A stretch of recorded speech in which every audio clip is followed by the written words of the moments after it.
Hello, hello. Today we have a very special guest on the podcast, Mr. Corey Russell from Russell and Sons Outdoors. He has been with us. Corey, how long have you been on platform with Guidesley? I'm going to say 4, possibly going on 5 years. But I Okay, don't so sure. we I were love it. talking about it before you came on. I think you were one of our first guides, so that would actually track now because we OG. were Yeah. established in 2020. So checks out. All right, so we usually start out the podcast with a little game. Today we're gonna play this or that Carly's gonna lead us in a round of rapid fire questions in. So Carly, take it away. It's pretty easy, Corey.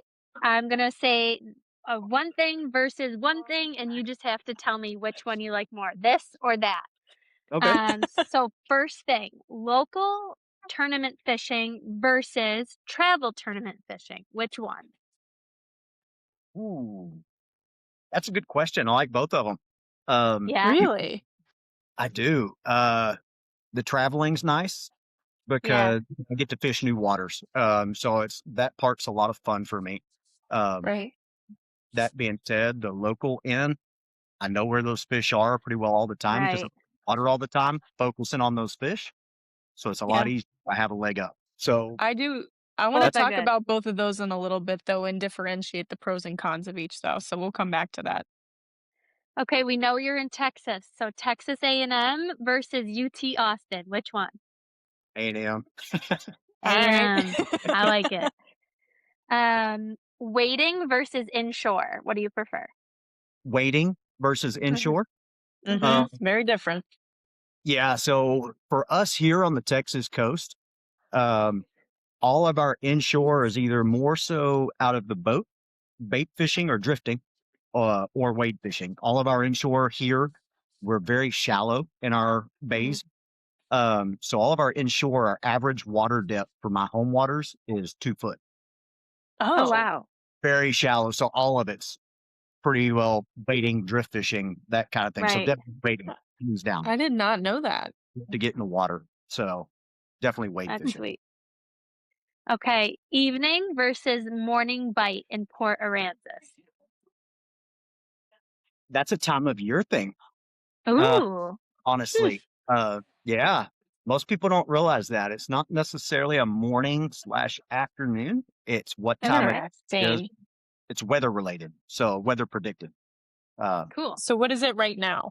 wait, sorry. What is it right now? Right now, we're just coming into our spring, late winter, early spring. So that bite can happen any time of day, and it's more of a major or a minor related thing, which is your moon phases versus an AM versus PM. Huh. Wow. So So interesting. so you're telling me you can sleep in and still get a bite?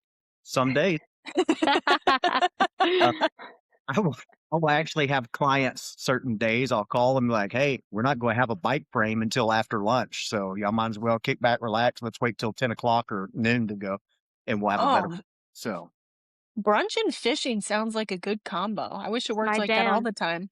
hey, some days it's nice. I get to sleep in a little bit. I'll Yeah, take it. you deserve that. Okay, I'm still on the Texas theme. Dallas versus Houston. Dallas. Dallas. Really? Yeah. All right. Yep. Grew up close to Dallas, so Got it. Okay, makes sense. Tex-Mex versus barbecue. barbecue. I do. Um, my wife is Mexican from Mexico, so Mhm. Cool. spoiled on the Mexican food end. Mhm. Um, Yeah, of Mexican food, it's gonna be legit Mexican food. I don't do the Heck Tex-Mex. yeah. That's- got it. I don't blame you. Okay, last one, and I guess this isn't a this versus that, but tell us, rattlesnake for food. I heard it's a thing down there. Yeah, so I have had rattlesnake. Um, rattlesnake, it's actually really good. It's kind of a combination of it tastes like chicken and fish all at the same time. It's a Hmm, mixture of the two, the flavor. The texture, Really? chicken. It's just like chicken, the texture. The meat, same color. Um, but it's a so interesting. combination. It's just a little bit of a fish flavor to it, but at the same Yeah. again, it's different. It's its How own did thing. they how did they cook it? I feel like it wouldn't be very tender. We grilled it. I was Yeah. gonna say grill. Yeah, Huh. yeah, we grilled it. The few times I've had it, that's what we've done. Is we grill it. So A few times, so it wasn't just a one-off. I did it more than once. Okay. So you Yeah. liked it. That's fun. Alright, well, that's it for this or that little segment, but, Thanks can for you tell playing. us a little bit about how you got into the fishing world and the guiding world? We kinda wanna hear a little bit about your backstory. I know you Yeah. worked with your dad a fair amount before, but Oh, definitely, definitely. So in a roundabout way, I kind of was raised in it in a sense. So my dad was a firefighter growing up. Uh, oh, he had been a firefighter for L3 Communications. I think it was what it was at the time. Now it's changed. E-Systems. It's for the government. Um, Oh, cool. got it. they're at that facility. They work on Air Force One and all that. So you had to have security clearances, but they had their own fire department, and that's where my dad started. He was there for I guess 4 going on 5 years when I was little bitty. Um, I vaguely remember pieces of it.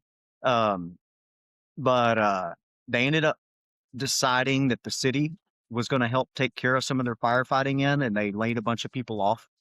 Um, so he was one of the layoffs. They laid off the whole fire department they had, and then Wow. Mhm. so he took his retirement. Him and a buddy went in and bought an archery shop. I was 3 years old. Wow. Um, What? yeah, so the buddy had lost his job too, and he was like, "I got to have a job." And they found this archery shop. They decided, let's try the archery shop thing. My dad's been in the outdoors since he was a kid, and he enjoyed it. So he was like, let's do the archery thing. So they found that shop, bought it when archery was still very old school. A lot of the new bow manufacturers didn't exist. Yeah, Um, so I've been in the outdoor industry starting there since I was 3 because I was Wow. all archery shop. My right. dad ended up getting hired back on for the city fire department. Oh, cool. This buddy, you take care of it. He kept the archery shop till I was about 11 or 12. Um, archery shop didn't make any money. It was just enough to kind of break even. Um, Mhm. he let his buddy take the profit end of it. It was like, you do that. I've got the fire department. That way you're making money for your family. He's like, as long as I break even, we're fine. So my dad's days That's off, awesome. we were up at the archery shop. Um, so I shot all the archery competitions and grew up on Lake Fort in Northeast Texas, which was one of the biggest bass lakes that there is. It was Oh, number one bass lake in the U.S. for years. Um, so I started the fishing end that way with my grandfather. My grandfather liked to fish. My dad didn't like the water, still doesn't. Weird. He can swim, but he hates water. That yeah, is funny. Spot where he finds his enjoyment.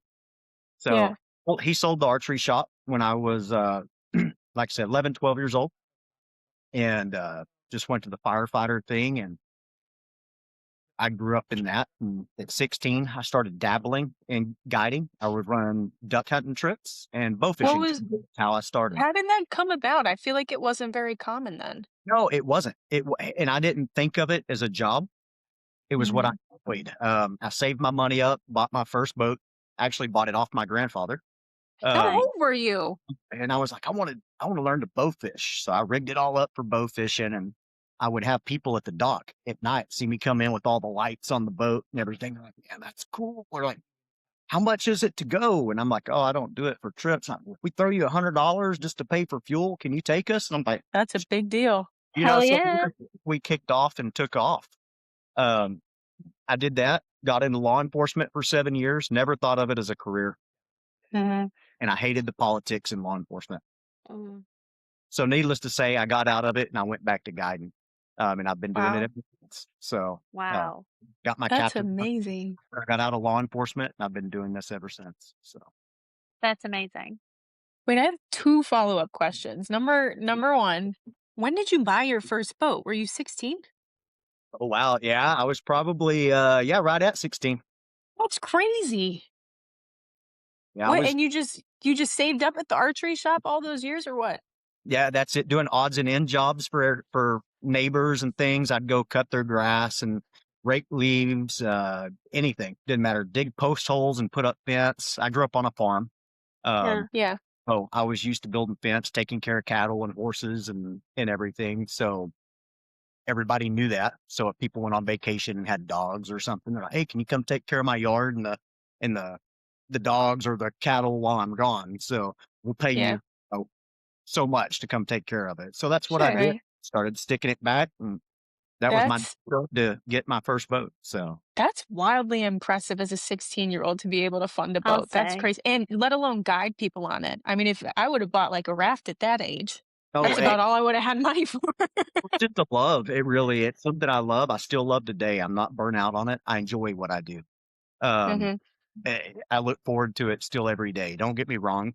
In the summer when it's hot, I'm ready to be out of the heat every once in a while, but Yeah. still what I do. So, Yeah, what was the tipping point that took you out of law enforcement and back into guiding? What made that a reality?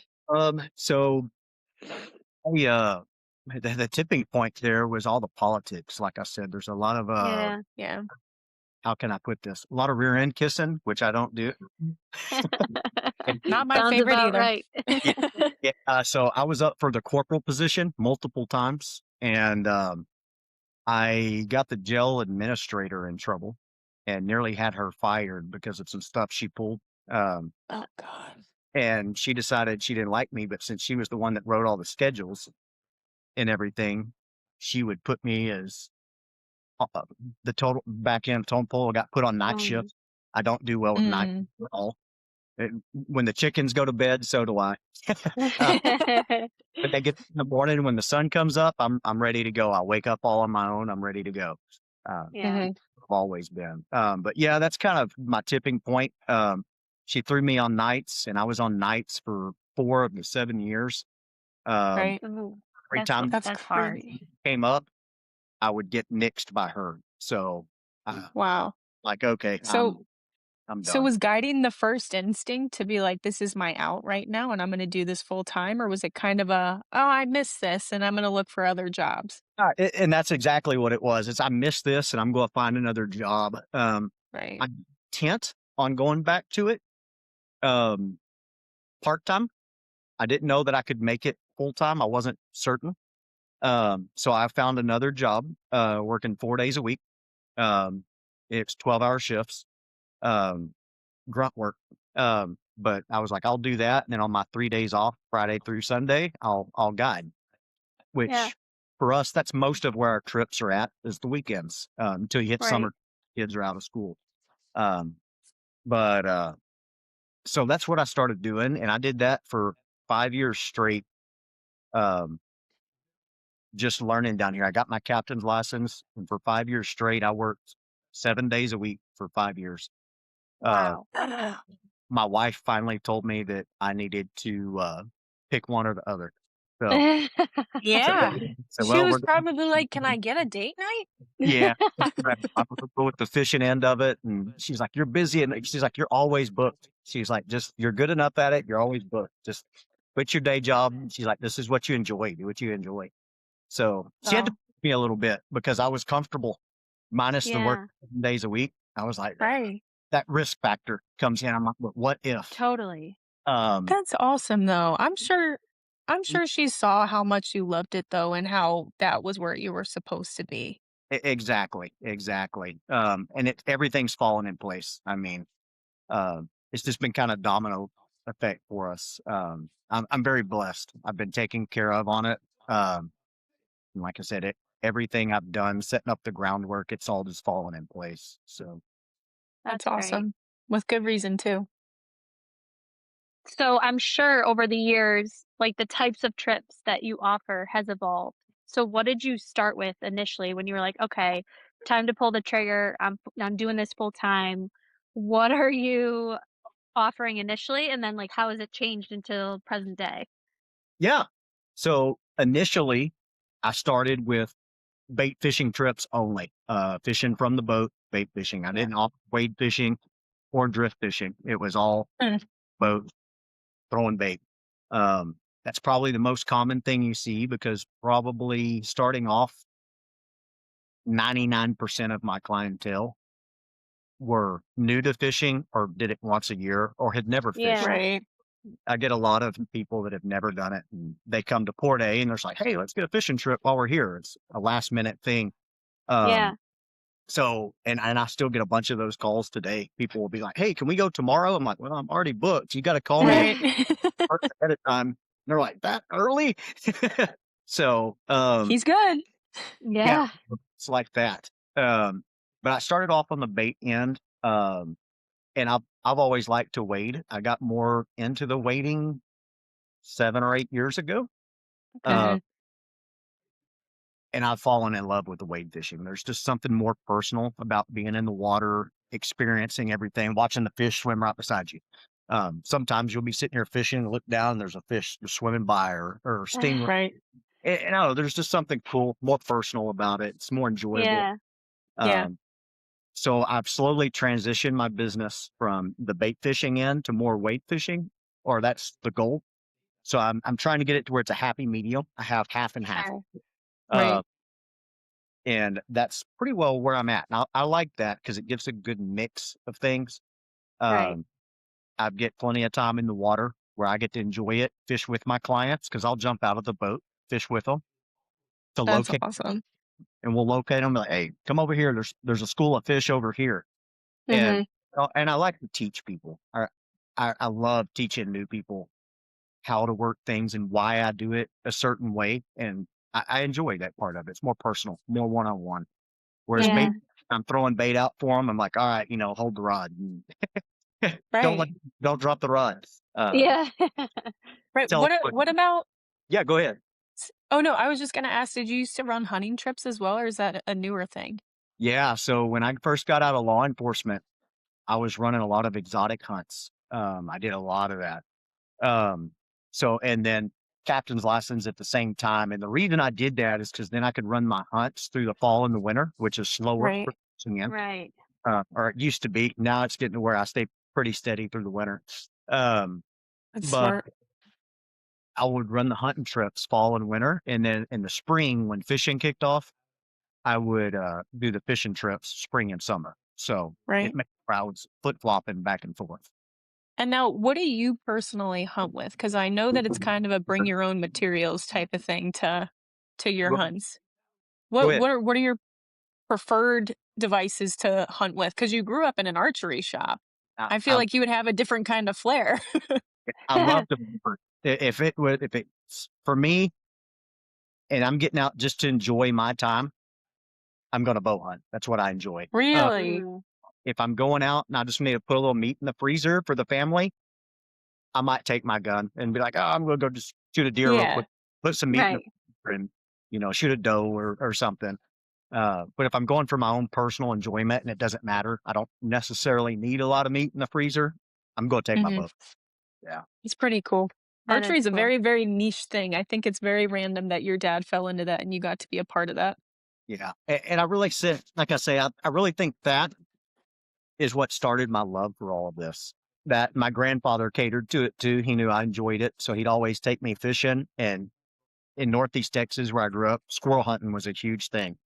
So we would Oh. Really? squirrels during squirrel season. So yeah, that was a big deal. And he took me all the time doing that. So So you have a very I would like to know your top 5 favorite meats to eat. I mean, because you already listed off squirrels and rattlesnake that you've tried, and those are 2 that I've never touched before. that's right.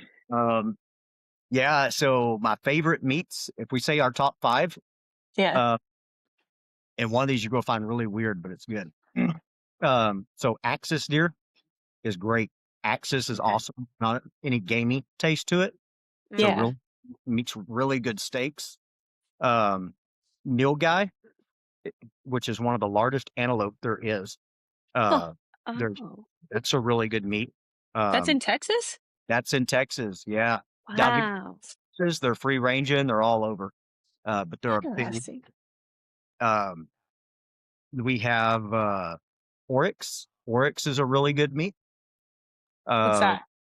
yeah, eland is really good. That's another very big animal. Is your Okay. eland?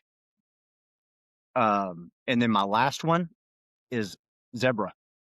So that one W actually is very good meat. That what is does it so taste cool. like? Like, Yeah, what part did you eat? so like I feel like I'm eating somebody's horse. So that's weird. Dog, but it's actually a really good meat. but that's probably my top 5. If I had to pick, one of those are the top 5 And of I've me. never had somebody do that challenge of picking a top 5 of anything, and I haven't tried even one. I have Same. The not even tried one of those. I the would be so curious. Corey, I don't know if you've ever spoken to Keaton on the Guidesley team before on Guide Success. He's a big hunter, and I would be so curious if he has tasted any of that, Delaney, because that's like right up his alley. Mm. Very much so, and he's done a lot of hunting down in Texas. He doesn't shut up about it. He loves it down there. He says best hunting in the country is in Texas, hands down. It is. I mean, we have everything here. You have coast, you have mountains, you have Yeah. plains. I mean, we have a little bit of everything. And then the piney woods in East Texas, where you have, huge 70, 80-foot pine trees. So, uh, What? yeah, we have a huge mix of everything in Texas. That's cool. Uh, yeah. Alright, well, back to fishing a little bit. What do you think makes Port Aransas area specifically special with fishing? Like, Um, what do you think the main drawing factors are, even distinguishing it from the rest of southeastern Texas? yeah.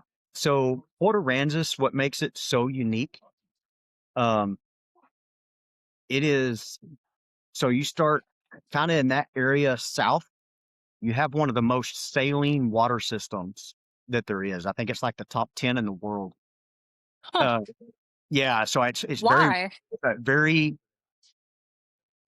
different basis Okay. from anywhere else. Our saline is through the roof here, the salt Do you know content. why? I don't know exactly, honestly, right off the top of my head. So interesting. What's that? It's so interesting. Huh, Yeah, I know it's in the top 10 most saline bay systems there is in the world. Wow. Which makes our trout fishery so good. That's what Right. those trout to concentrate here and what causes them to get so big. Um, but our fishery for the Texas coast, specifically starting right around Rockport, Port Aransas South, is one of the best saltwater fisheries that there is in the U.S. So, huh. yeah, and that's what draws a lot of people. Port Aransas was built on a fishing town. It was a port town, but they have a hotel there called the Tarpon Inn. Uh, And That's yeah, awesome. originally we used to have a ton of tarpon, more than Florida. We had a lot of tarpon. Really? Yeah. All of our engineers have kind of screwed that up over the years. mm, Gone How in, so? they dammed up all of the rivers when Oh, that's where the tarpon would come in and spawn. So right. they started damming those off. The tarpon couldn't get in there. So we've I just didn't know they were like salmon. yeah, kind of like salmon. Huh. And that's why when you Hmm. tarpon fish in Florida, they take you in the back lakes and the mangroves and stuff to catch a bunch of those. right. Um, Mhm. and they like to get in those backwaters um, to spawn. So when they dam that off, they just kind of quit coming. We still catch a few, but that's not what we're really known for anymore. So now Right. redfish and we've always been known for big trout. Trophy trout is what everybody come when we Yeah. Mm. fishing clients that want to wade. That's what they're wanting to do is catch a once in a lifetime trout. So Well, does anybody ever come to Port Aransas, and is it like a novelty to find a tarpon now, and so much so that people are going hunting for tarpon because it's like, "Oh, nobody catches them yes, anymore." there's a very small niche for that. There's 2 or 3 guys, all I know, that do it, and they go Okay. offshore Wow. around the jetties and things to do it out in the surf when they're passing through. Um, but there's not very many guys chase and advertise tarpon fishing trips here. Very few. Kind of like the Right. fishing on the trout. There's a few of us, but there's not a lot of us that are really good at chasing big trout. That's a Got it. little niche is kind of what it is. Everybody's got their own little thing that they're good at. Yeah. So I was doing some research as we were talking right here about the saline content. It looks like your guys' water is very rich in a lot of different yes, minerals that most people don't have. You got crazy calcium, magnesium.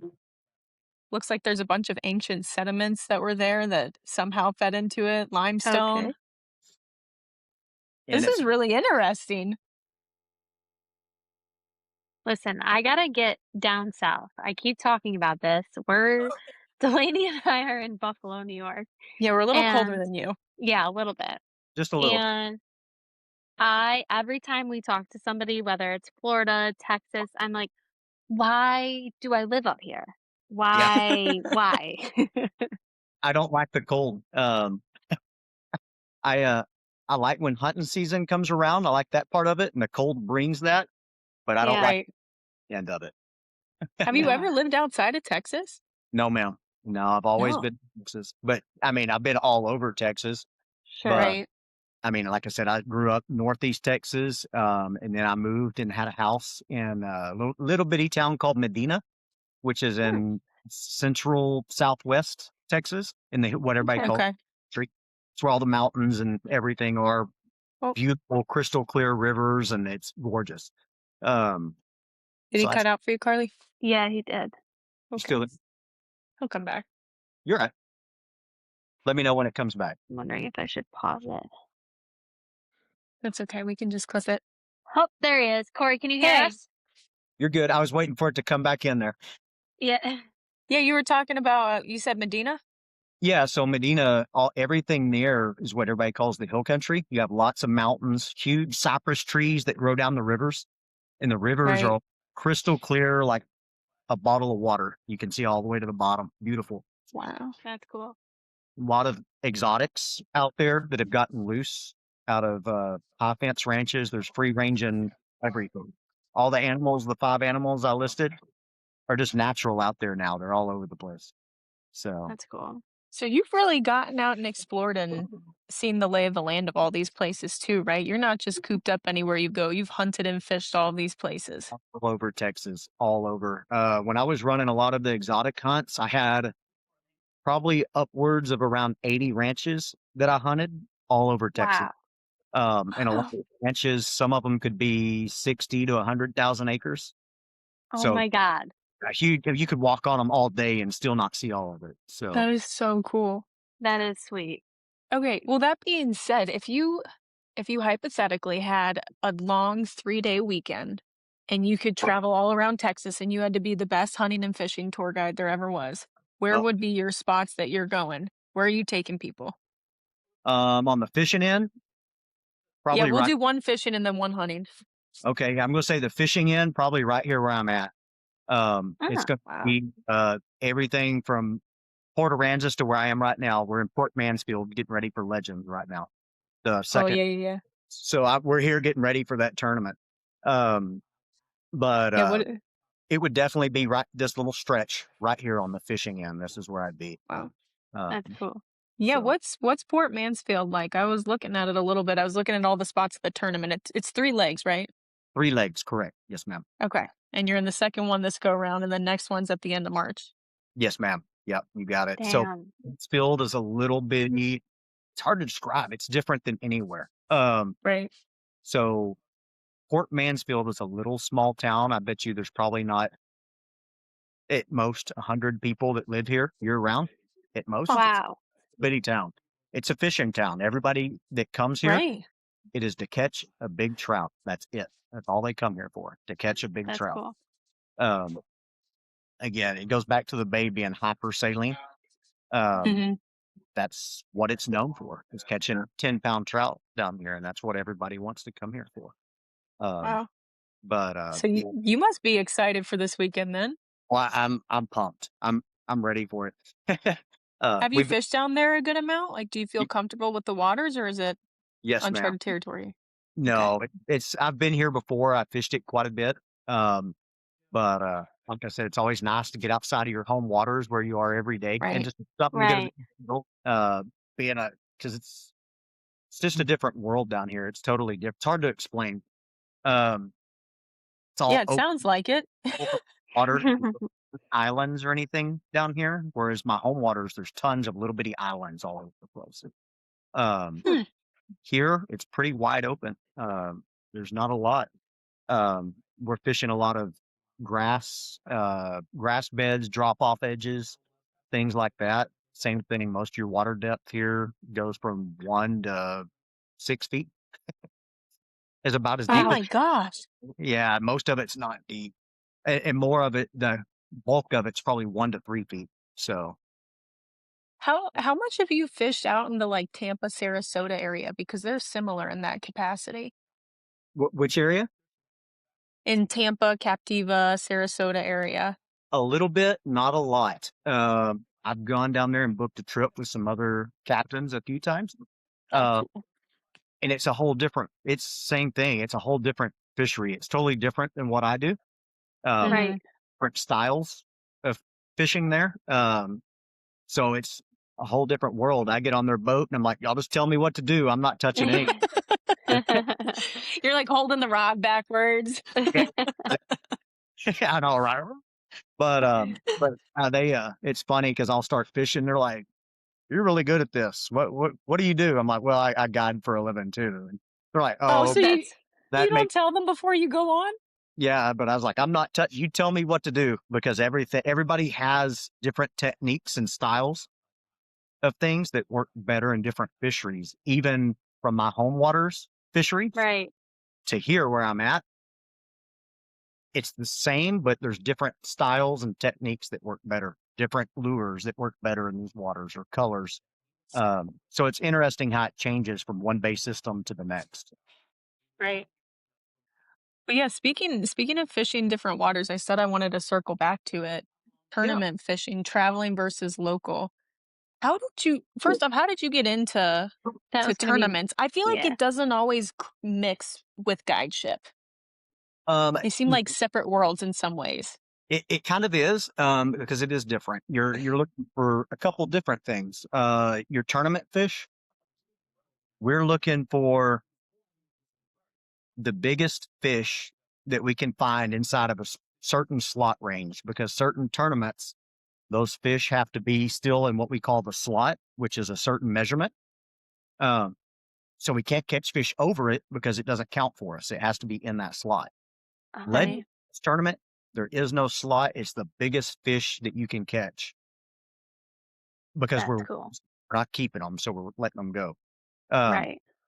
it's you have to find those fish because they'll school, and you got to figure out what areas they're hanging in. So that's where the expertise comes in.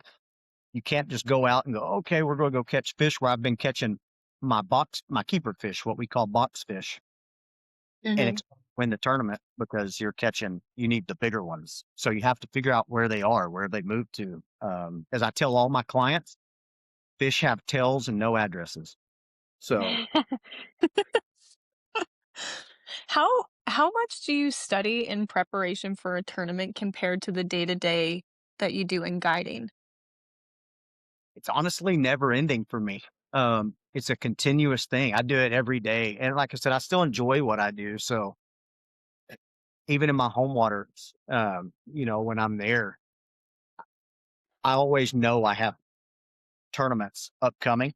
So I'm Yeah. keeping a mental note of where those fish are hanging all year round. So it's constant work. It's not ever um but like this one, I came down here to spend the whole week. We've been down here and I came down the week before to spend a couple days, just get down here and fish it, kind of check some things and kind of figure out what the fish are doing. And then we've been down Mhm. here all week fishing. Tournament starts Friday morning. So we've just been That's searching exciting. those fish are. So it's constant work, I guess is where I'm getting. It's not 3 days before the tournament or 4 days. Let's check. I'm starting months in advance for these things. Uh, Right. Yeah, that's a lot. it, What about traveling for it? I mean, we've heard a little bit of the local spiel. How much travel tournaments have you done? so really, this is the first big amount of traveling I have done. This is my first year to fish the Legends tournament. Um, Okay. this tournament is like your Bassmasters Classic. It's the biggest salt Oh, wade fishing tournament there is. Um, this is for the best of your best. This is all pro anglers that this is what they do. that's So cool. you get to really compare yourself and see where you stand, uh, Right. which so far I'm very pleased with where we're at. Oh my We're, gosh, you've been crushing it. we've been doing really well. I'm very proud. I hope we can hold it up and continue it through these next two legs. Yeah, But some can you good. brag on yourself a little bit last year? Last year you crushed it. Thank you. No, I appreciate it. No, we've done well this year. Year's good. Last year was pretty good. But like I said, it's continuous effort. You can't just, well, this week, 3 days before the tournament, we're going to go find some fish and see if we can win this thing. It's for me, I effort in year round, trying to keep a mental note on where those fish are, why they're there, Right. and what's going on. There's a lot of thought process that goes into it, a lot of studying, um, trying to figure out what's going on because it switches year to year. They're not going to be in the same place as they were the year prior. Um, that's not always the case. 99% of the time, that's not the case. You have to figure out where they move to. So, Right. so it's interesting. It's a learning process every year. It's constantly something changing. Yeah. So If you want to catch a fish, you got to think like a fish. exactly how I feel. That's How, awesome. I was kind of going to switch gears, but I guess it's along the same lines, whether it's a tournament or guiding. Like, how much has the technology changed the way you do things from like a tournament standpoint versus like a guiding? Like, are you using different like even Guidesly, I think is a good example of like how you're getting bookings as a guide. I don't know what Right. like the type of tech that they could be using in a tournament, but like how has that changed the industry?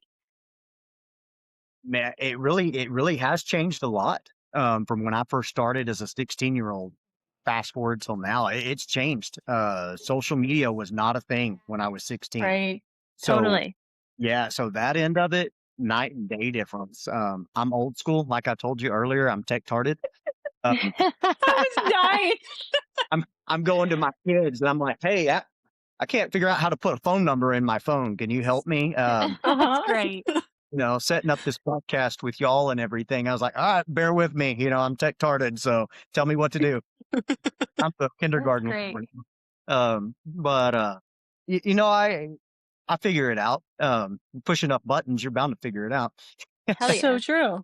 That's it. But yeah, so the social media has changed everything, the whole game. All your pictures are key to our Right. business. Because everybody now is on social media, Facebook, Instagram, anything you can, TikTok. There's, YouTube for these podcasts and those kinds of things. I pick up a lot of clients off of all of those because people Right. want that stuff, pictures of clients catching fish and things. Totally. Mm, I'm the same way. I'll see something. I just booked a trip, a lifelong deal, to go to Alaska for a duck hunt I've wanted to do since I was a kid. Uh, So When? fun. That's awesome. so at the end of this year, I'll be going to Alaska for the Okay. hunt, and where I found it was social media. If it wasn't for social Right. media, I don't know if I would have found this guy or not. So, um, social media is Yeah. key to everything now. Um, Yeah, and it's Yeah. amazing. It's hard to track, I feel like, how you get those clients though sometimes. How do you know a lot of them are coming through social media? Are they booking directly through those so accounts, or are they coming on and saying, "Hey, I looked you up on Instagram"? yeah, on those accounts, or they will tell me a lot of times if I get a phone call, they'll be like, "Hey, I found Mhm. you on Facebook, or I found you on Instagram," or I'm like, "Oh, Yeah. okay." Well, I'm like, "All right, well that platform's working, so keep utilizing that." Uh, Yeah, right. Yeah. yeah, usually they'll tell me, and if they don't, and they're like, "Hey, uh, I found your phone number, and I just wanted to call and look at booking a trip," and I will always ask them like, "Oh, okay, awesome, yeah." I'm like, "Well, where'd y'all find me at?" I'm always curious to see where my advertising dollars are best spent. Right. Definitely. So I try to always ask them those questions because I'm curious. I'm like, "Well, how'd they find me?" And usually it's word of mouth or social media. I get a lot of Right. business, a lot of referral business and repeat. That's where most of my business comes from. Um, Right. but all my new clients, it's usually off some social media platform. Like That's I said, cool. 3 or 4 that I've listed. So, Right. What are your clients looking like these days? Like, what are the main demographics? Is it avid anglers? Is it people that have never fished before? You said you still get some novices. Is it folks looking to catch that one fish and they're so hell-bent on it and they just want somebody to help them get a leg up to actually do it? yeah, it's kind of 50-50 for me, which is what I've been trying to do. Half Right. of Nice. new clients that have never fished that have found me on social media or Guidesly or something like that, a platform like that, or Facebook usually, or TikTok. That's usually where those clients come from. And then off my Instagram and stuff, or word of mouth, um, most of those clients are already very well rounded, for the most part, or a little more advanced and have fished since they were growing up. And most of those clients are in that 20 to 40-year age range. Right. Uh, Mhm. and they're after going and catching that it's either going and catching a trout of a lifetime, trophy trout, or they're wanting to take their family out to have a good time. Mhm. Eh, Got I it. cater to both of those because I like to teach people. So I like it when I have kids on the boat because I'm that way with my kids. I want my Right. kids to play what I do, and I want to see them enjoy it and catch their first fish or shoot their first deer, whatever it is. There's something special about that. Right. Um, Definitely. Do uh, your kids like fishing? yeah, oh, they love it. My 3-year-old on the Whoa. for hours. She loves to be on the boat. Ah, So I love it. I've had all of mine on the boat pretty well since they were infants to a year old. They've been on the Oh boat. my gosh. So yeah, people laugh at me all the time. I'll be riding around, have my daughter when she's, 2, got her little life vest on, sitting in the seat beside me, and she just Oh rides. my So gosh. cute.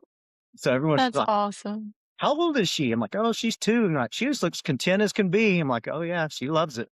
So I love it. I can't wait for her to go to school one day and she's telling all of her friends about what her daddy does and how Aw. cool it is to her. yeah, I mean, I get to ride on a boat for daddy's work. exactly.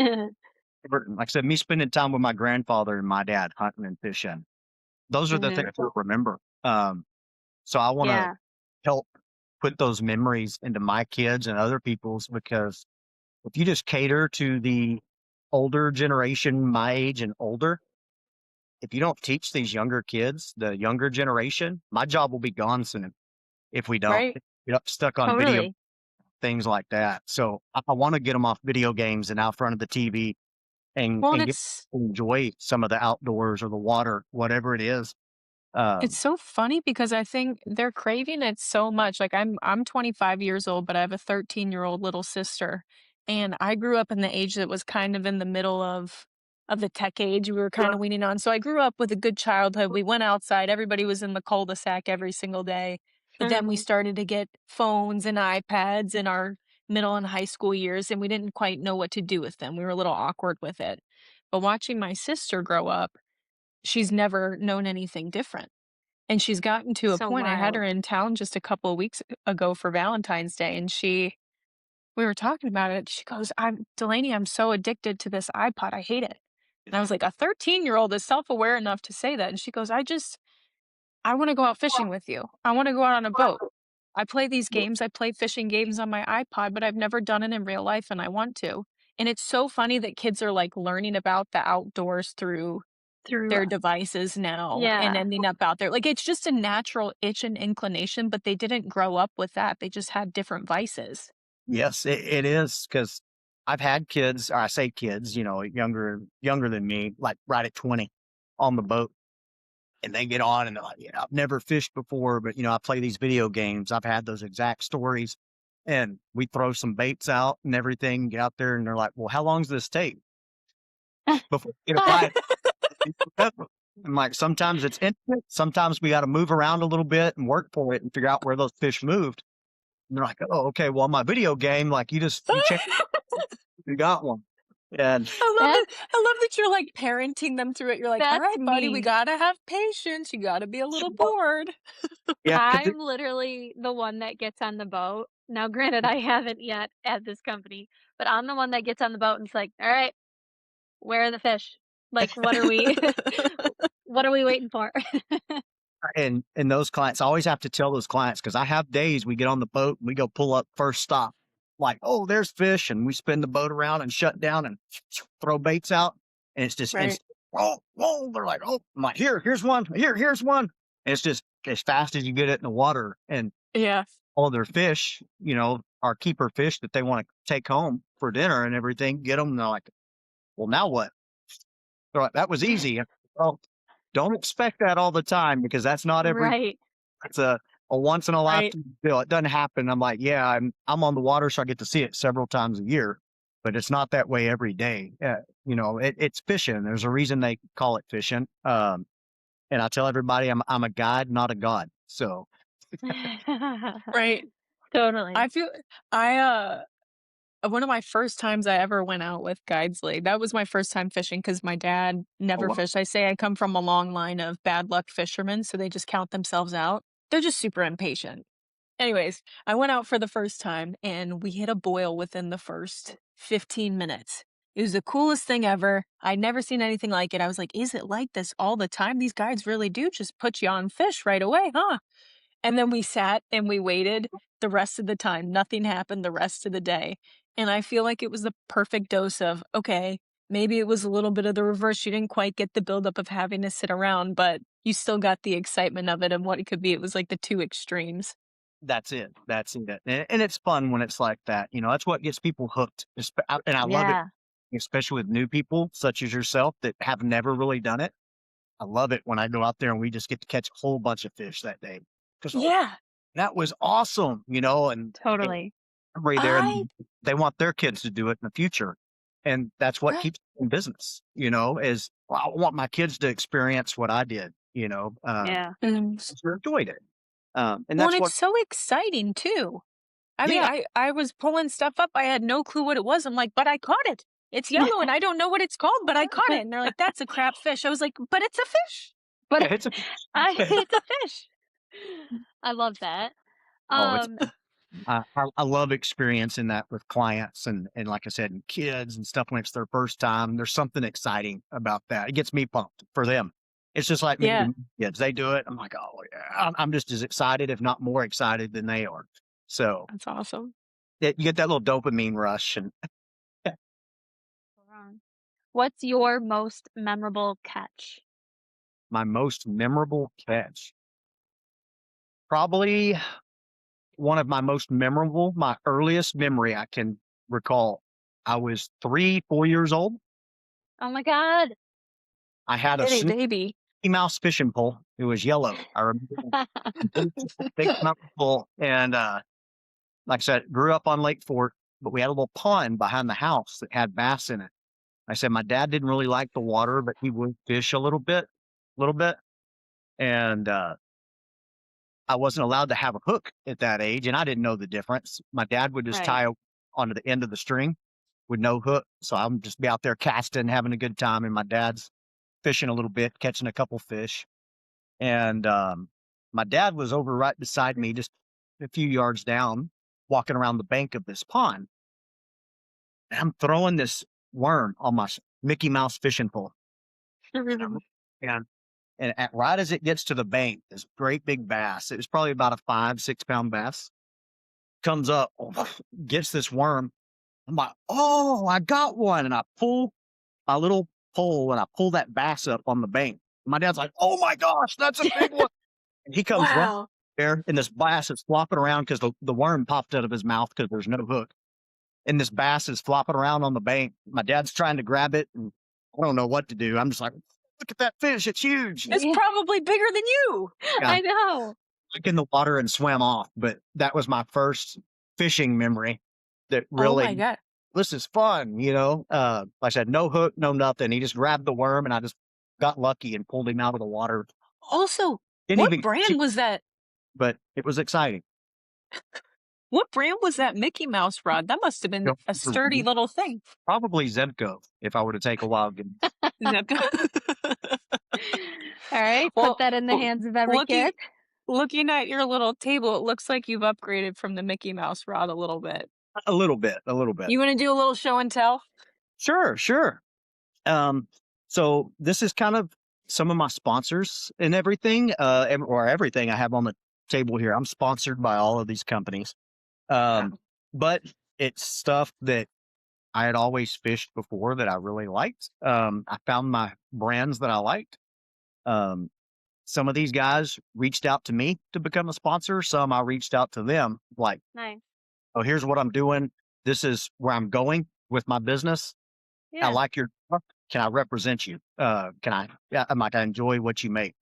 Then I had others that I already used, and I would tag them. Going back to the social media thing, they saw me tagging them in social media, and they'd reach out to me. Hey, we see you use a lot of our stuff. Can we sponsor you? And I'm like, sure. That's That's awesome. awesome. Yeah. So uh, I'll show you kind of what I have on the table, if you'd like, and kind of go Yeah. Please. through this stuff. Um, so one of my lure sponsors is PAV Lures. It's PAV Lures. Okay. It's just some of the stuff I use. This is kind of, I don't know if y'all can see that or not, but um, that's what Yeah. they call softy, is what it's called, I guess, for the model. And then I throw a lot of these plastics. Let's see, find a darker color, probably show up better. I say that maybe not against my dark shirt, but these are a plastic. Uh, and all it is it's just a straight tail plastic. Um, but that you can see the size of that thing. That's a 6-inch bait. Um, but that's what Holy cow. here. Um, so we use a lot of these plastics. I really like Pav lures. I love the softy that they're making because there is nobody else that's making these. Um, Really? That's but yeah, cool. Did now did you know about them before or after you were sponsored? I knew about these before I was sponsored. I started using Okay. before I was ever sponsored by them. Nice. Um, Waterloo rods, kind of the same thing. So this is one of my rods with my Daiwa That's reel, gorgeous. and I'm sponsored by Waterloo and Cool. by Daiwa, the company that makes the reel. Um, Okay. Waterloo, um, I used them prior to, but I reached out to Waterloo uh, for that, and they picked me up, put me on their pro staff program. Nice. And Daiwa, kind of fell into that one. It was something that I used already. Um, Mhm. I actually went to Bass Pro Shops before I was ever sponsored by them, and I needed some more reels. And I'd always fished. I like the Daiwas; they hold up well, which is the biggest thing for me. Like I said, the salt water and everything down here is rough on gear, and Mhm. what I found that would last and hold up to all the elements here. Yeah. So on those, I've been using them for probably 5 years, and I bought one from Bass Pro and got home. I bought, I think, 3 of them, and I spooled them up, and after that, you have to put the handle on the spinning reels. These were client, Mhm. and it wouldn't thread on. I was like, "That's weird. Am I doing something wrong?"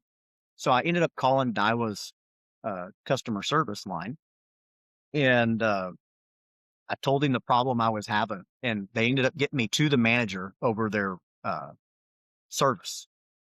And he goes, "Man, I've been here for 13 years, and we have never had a reel that the handle wouldn't spin on." I said, "Well, I can see the problem. The machine didn't thread out the post all the way." I said, "It's missing like half of a thread, and it just won't spin on." I said, "It just Right. didn't machine it all the way." He's like, "There's no way." He's like, "Man," he's like, "I'm not calling you a liar, but I'm calling you a liar." I'm like, "Good." He was like, "Can you send that to me? Mail it to me. Attention to me. I want to see this myself." And he's like, "I've never seen it in 13 years." And, "Yeah, I'll send it to you." And he's like, "And we'll fix it." And I'm like, "No, no problem." I said, I want you to see this because I feel like I'm going crazy." And he's like, "Yeah, please do." So I sent it to him. And a couple days later, he calls me and he goes, "Man, you were right. That thing didn't machine out all the way." And uh, so, but yeah, that's kind of how I got started with them, was that I got a contact there and started talking to them. Uh, they actually lost my reel while it was there. He Lovely. gave his techs to fix, and about a week, he's like, "It'll be in the mail. I'll have it back this week." I'm like, "Okay." Well, 2 weeks goes by. I'm like, "Still haven't seen that reel." So I call him up and I'm like, "Hey man, I haven't seen that reel yet. Did y'all send it?" And he goes, "Well, yeah, I'm pretty sure." He's like, "Let me check with my tech. I'll call you back in like 30 minutes. I said, "Okay, no problem." He calls me back and he goes, "Man, I am so sorry." And he goes, "The tech fixed it, but he said he never mailed it out and he can't Oh figure my out." god. He You said, are "So just destined to not have that reel, I swear. oh, Yeah.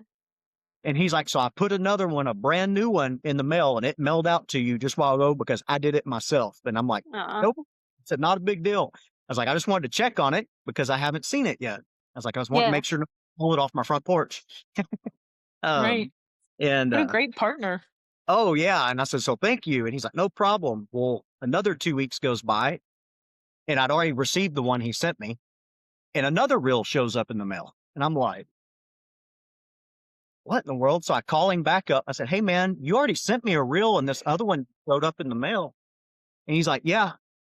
And I said, well, do you want me to send it back? I said, I only paid for one. And he's like, nope.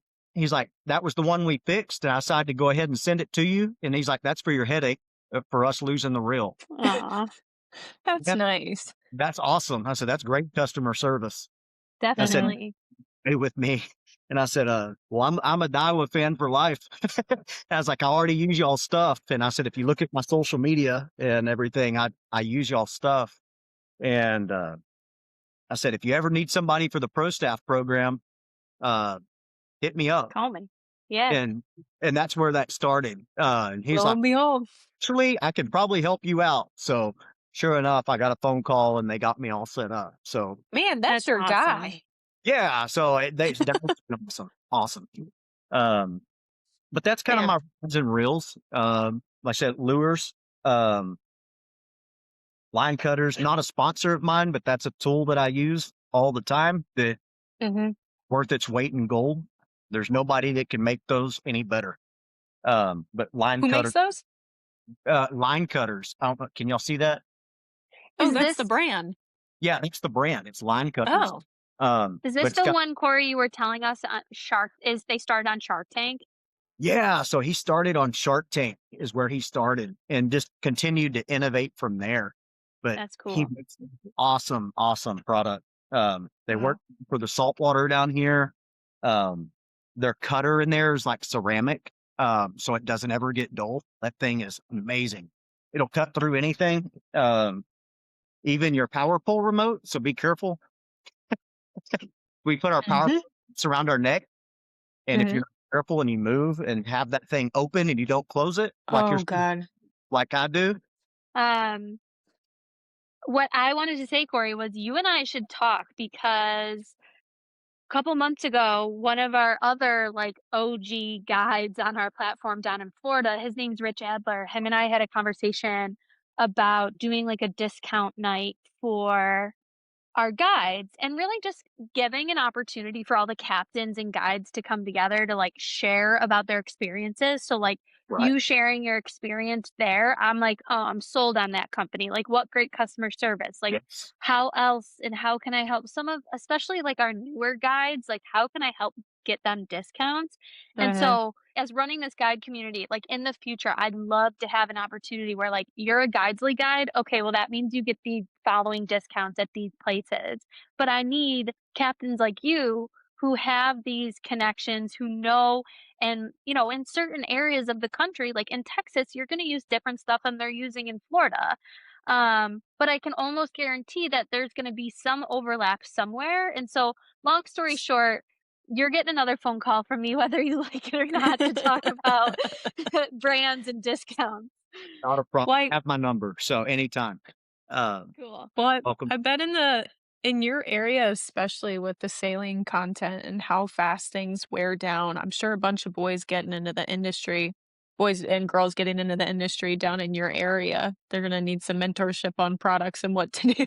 Yeah. Yeah. Like, we have a lot of Drop young them. guides on our platform that are just getting into it, and they know the ropes, they're scrappy, they're great at what they do, but it is helpful to have a little bit of footing with that kind of stuff right off the bat. Yes, it helps because, like I said, I've tried everything out there. I've fished it all, and I'm not one of those guys that's going to take a sponsorship just because it's a sponsorship. If I don't Love that. Mhm. your brand or your product or who you are, I don't need you. That's not what I need. So if I, Right. like the stuff I have here, it's because I trust in it, I believe in it, and it works. Like I said, just like line cutters, I'm not sponsored by them, but it works. That is an amazing tool. Um, That's That's awesome. awesome. I'll show you one more thing just for giggles, because this is something that like I said, used everything out there.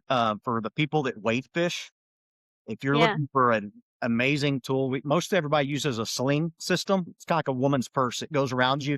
It's got your little tackle box on it. So while you're wading, Yep. Yeah. you're in waist deep water, you can pull that tackle box open and you have what That's you need. smart. Yeah. So, and I'll even give you a little demo here. Yeah, do you wanna model it for us? Walk the runway. or- Come on. so this is the Texas Best wading vest. And what's cool about this Whoa. has your tackle box right here. It drops in. It's a little my ninja backpack, as I call it. Um, and then I have a spot for 2 rods. I can carry 2 rods with me, and Oh, that's nice. Wow. they don't get wet. Um, but on this vest, as you can see, I have everything on it. I've got my more line cutter pliers. Shows you how much I use those. Um, That's right. Yeah. my stringer on here, and then on this side, I've got my fish grips, my bogas, so I can reach out and grab Mm. my fish. But everything goes on this vest. Um, but it's very handy. Like I said, I'll even show it to you. Oh, There's yeah, the sugar. put Wait, my word. Corey, say the name of the vest again because I think it rhymes and it makes me laugh and I love it. Wait, say which one again? Say the name of the vest. Like, what's the brand of the vest? Waiting vest, Texas Best waiting vest. Aha. I was like, I know it rhymes. Yeah, but yeah, so it goes on like so.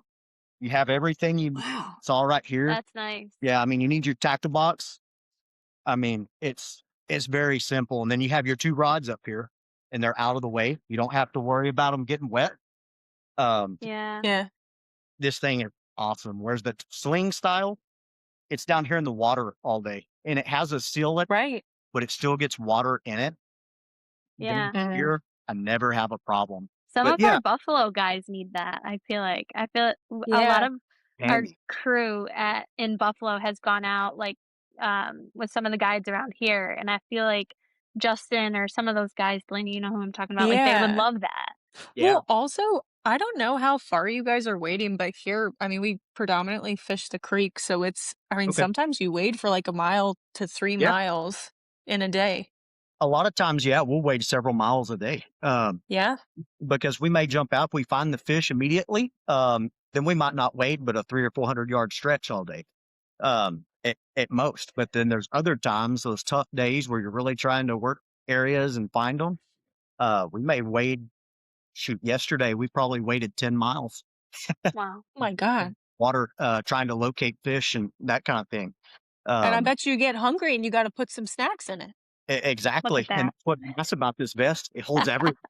Do you know, I know good and well that one of our, guide relations and customer success reps, Mitch, I know good and well if him and I were out for the day waiting, we would put some charcuterie in the back. We're cheese and cracker gurus, so Love Yeah, that's it. what be stuffed in great. there.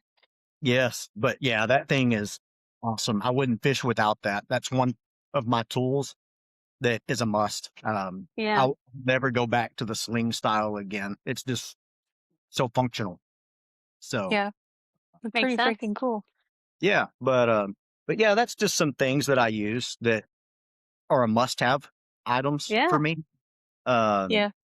and I just figured I'd share that with y'all and everything. It I was figured a fun game of show and tell, I love it. I like yeah, it.